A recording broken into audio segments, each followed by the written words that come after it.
Hey, what's up? It's your girl Marita for EUR Web. It is NBA All-Star Weekend 2018.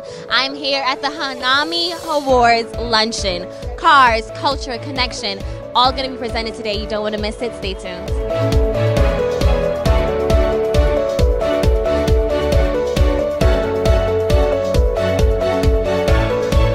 So we're here with the founder of HANAMI, David Middleton. How does it feel to just see everything come to life, from your dream to your connections, everything just today in the award luncheon? I think it feels surreal. You know, it doesn't feel like reality, but it's something I always envisioned and something I wanted to do. So I'm glad I have this opportunity to share my platform with the world. So since you were 9 years old, you had this dream of working in the automotive industry. Now, was there any little experiences that may have triggered that passion from you? Yeah, absolutely. I saw a commercial when I was 9 years old, and it was actually for Porsche. And that commercial kind of triggered something inside me. I saw it and I was heavily influenced by it, and I said, hey, I want to be an engineer. If this is what engineering is about, then I want to do it. But little did I know that the journey to get from that point to where I am today, it was very difficult, and also a lot of ups and downs. Now, how important is diversity and inclusion to you as you are running for Congress, and is that a part of your platform?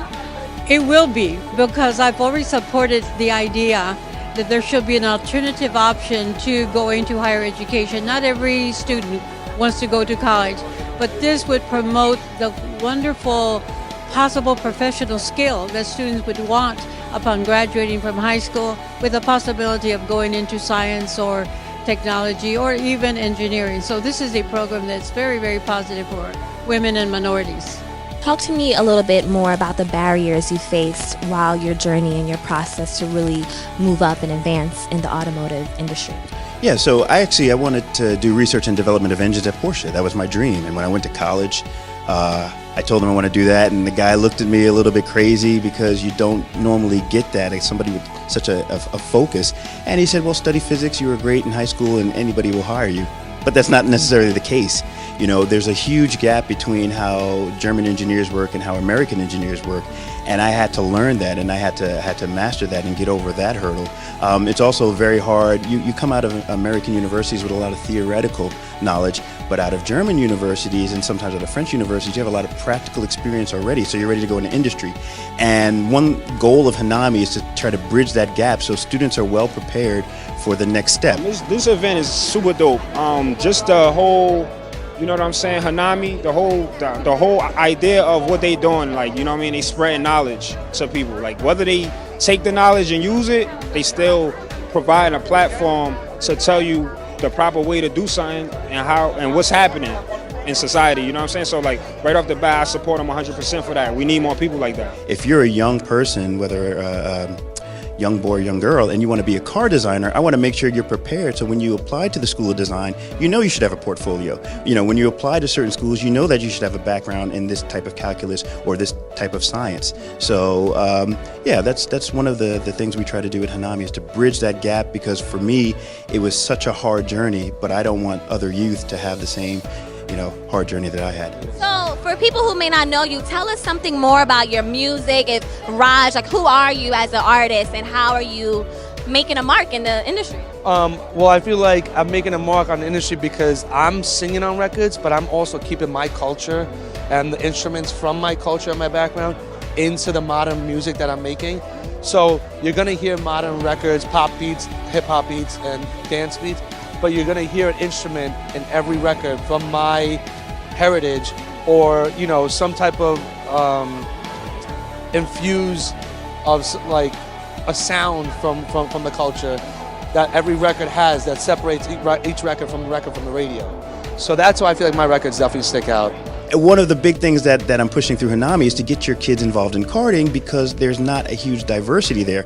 So I did things like, I was in the chess club, I played tennis, but I also played basketball. You know, my dad's a basketball coach, and he used to take me to basketball camps. So we did various things with different multicultural people, but also my parents were sure to put us in environments where sometimes we were alone, to make sure that you could stand strong. So me transitioning over to Germany, it wasn't as difficult to be the only black person in the room, because I knew that if I'm going to get to this goal, I'm going to have to push through no matter what. So these people may not understand my culture, they may not understand the way I act, they may not understand things like that, but that cannot be a barrier to my success. You know, it's crazy. As long as I'm exuding creative energy, I love it all. Because I'm a fashion model, I can be quiet, I do music, I dance, I do sing and I rap. I just put a single out called Deep Breath on iTunes. So just kind of transitioning that part of my career into the entertainment world. I'm not only hitting the African American men, and you know, I also want to stress that there are women who are brilliant engineers, who are brilliant minds, who would be great in this field. Now, how we're doing is that we give exposure. We have the HANAMI Youth Experience, and we basically take youth and show them what's possible. For example, I took 15 youth to the Marconi Museum, where it was an experience for them to see supercars and hypercars and a $30 million collection up close that we footed the bill because we don't want the cost to come to them. The other way is that I'm building an after-school program, and I want young boys and girls to say, hey, maybe I can be an engineer, or if I don't want to be an engineer, maybe I could be a designer, or even if I don't want to be that, I could be an enthusiast. So whether I'm a doctor, a lawyer, an athlete, anything like this, I have a connection to the automotive industry, and I realize that these cars are also not just luxury items you hold, but they're tools that open other doors. How has thinking outside of the box kind of helped you in your own personal career? And did you face any stigmatism while trying to advance your career in the industry? Yes, absolutely. For the most part, from the people who were closest to me, just not being able to, when they didn't think I would be able to do these type things just based on the limited resources I'm born and raised in Compton. So, some of the first things I heard when I was talking about being a director was like, you're not white, you know what I mean? So, overcoming that was, just mentally, was probably the most toughest thing, when you have your peers and your people around you telling you that you can't do it. It's definitely, a struggle, uphill battle. Our website is hanamicarculture.com, and there LinkedIn is all our social media. You can find us on Instagram at hanami_CCC, and that stands for Cars, Culture, and Connection, which is our motto. So please connect with us, and we will continue to put out content that's not only uplifting, but educational.